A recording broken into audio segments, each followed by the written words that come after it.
essa figura que está aparecendo aqui é uma das pessoas das quais eu mais admiro na história da educação. Ele não é da minha área, se bem que ele é considerado teólogo também, mas ele não é da minha área, ele é muito mais conhecido pelos seus estudos na área de física. Sir Isaac Newton é um inglês, eu visitei inclusive seu túmulo, que fica dentro da Abadia de Westminster, em Londres, ao lado do parlamento inglês. E Sir Isaac Newton passou, não pela gripe espanhola, mas por um período semelhante, chamado Peste Negra.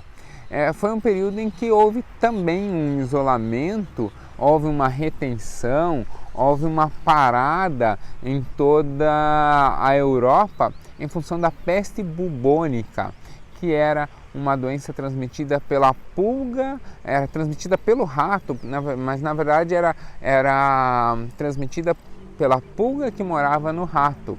As condições de higiene não eram as melhores, inclusive na Inglaterra. Até hoje, em Londres, disse que há 2 ratos para cada pessoa. Então, a peste bubônica dominou a Inglaterra e as aulas da universidade foram suspensas.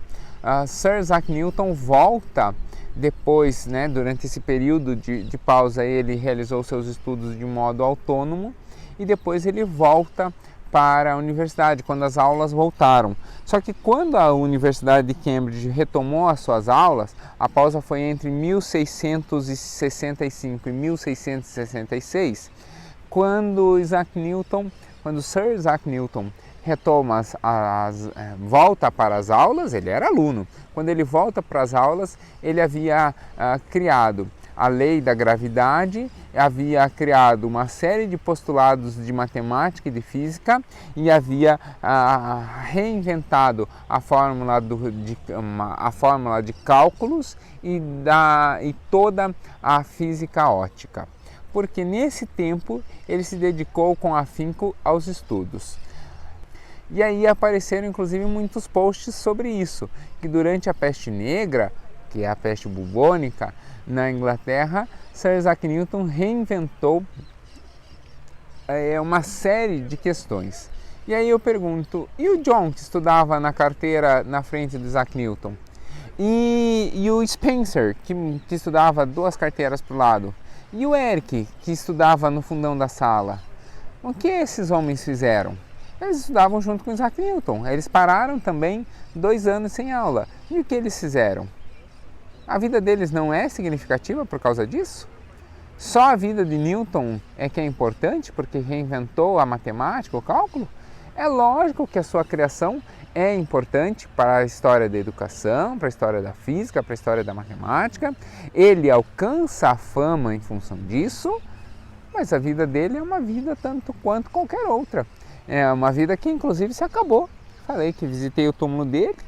Ele talvez se torne conhecido na posteridade, mas isso não acrescentou nem retirou dele nenhum dia só a mais de vida. Então, eu fico pensando nesses outros 4 homens que estavam na sala também, ou nos tantos que também estavam na universidade e que nesse tempo não fizeram profundos estudos ou reinventaram alguma coisa.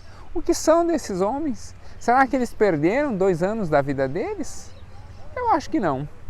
Acho que não, e acho por fundamentos bem claros. Eles tiveram outras prioridades, nem melhores nem piores de Isaac Newton, apenas prioridades diferentes. A vida deles foi diferente, porque eram pessoas diferentes. A vida de cada um é assim, e é feita dentro de uma série de opções. Às vezes nós fazemos opções que são erradas e depois lá na frente a gente corrige.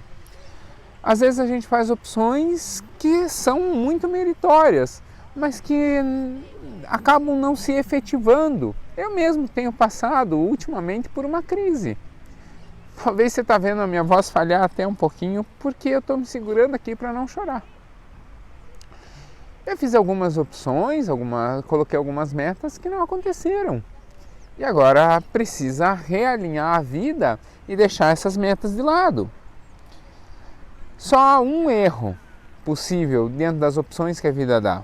O erro é não valorizar aquilo que para nós é uma prioridade. Esse é o único erro que pode existir.